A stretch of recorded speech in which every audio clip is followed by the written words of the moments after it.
Microsoft എക്സലിൽ എങ്ങനെയാണ് numbers customise ചെയ്യുന്നതെന്ന് നോക്കാം. അതിനുവേണ്ടി നമുക്ക് ഇതുപോലെ ഒരു ടേബിൾ ഉണ്ട്. ഈ ടേബിളിൻ്റെ 2 കോളങ്ങളിൽ നമ്പേഴ്സാണ് ഉള്ളത്. ഈ നമ്പേഴ്സിൻ്റെ കൂടെ അതിൻ്റെ യൂണിറ്റ് കൂടി ആഡ് ചെയ്യണം. അതിനായി ആദ്യത്തെ പർച്ചേസ് ക്വാണ്ടിറ്റി എന്ന കോളത്തിലുള്ള നമ്പറുകളെല്ലാം കൂടി സെലക്ട് ചെയ്യുക.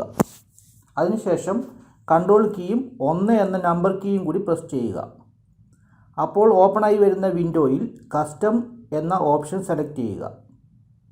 അതിനുശേഷം ജനറൽ എന്ന ഫോർമാറ്റ് ടൈപ്പ് റിമൂവ് ചെയ്ത ശേഷം അവിടെ 0 സ്പേസ് ഡബിൾ കോട്ടിനുള്ളിൽ PCS എന്ന് ടൈപ്പ് ചെയ്ത ശേഷം ഓക്കെ പ്രസ് ചെയ്യുക.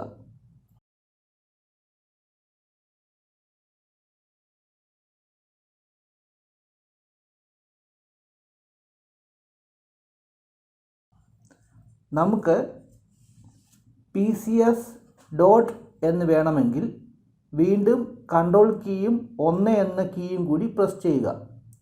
ഓപ്പണായി വരുന്ന വിൻഡോയിൽ ഡോട്ട് കൂടി ആഡ് ചെയ്യുക. ഓക്കെ ബട്ടൺ പ്രസ് ചെയ്യുക. അടുത്ത കോളത്തിൽ,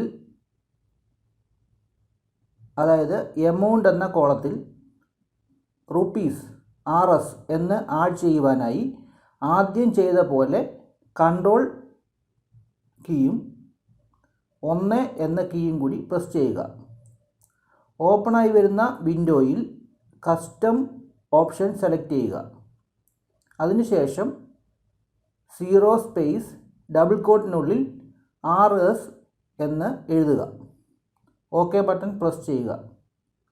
ഇനി റുപ്പീസ് എന്ന് എമൗണ്ടിന് മുൻപായി വരണമെങ്കിൽ ഫോർമാറ്റ് വിൻഡോയിൽ ഡബിൾ കോട്ടിനുള്ളിൽ RS എന്ന് ആദ്യം എഴുതുക. അതിനുശേഷം സ്പേസ് ബാർ പ്രസ് ചെയ്യുക. തുടർന്ന് 0 എന്ന് എഴുതുക. ഓക്കെ ബട്ടൺ പ്രസ് ചെയ്യുക.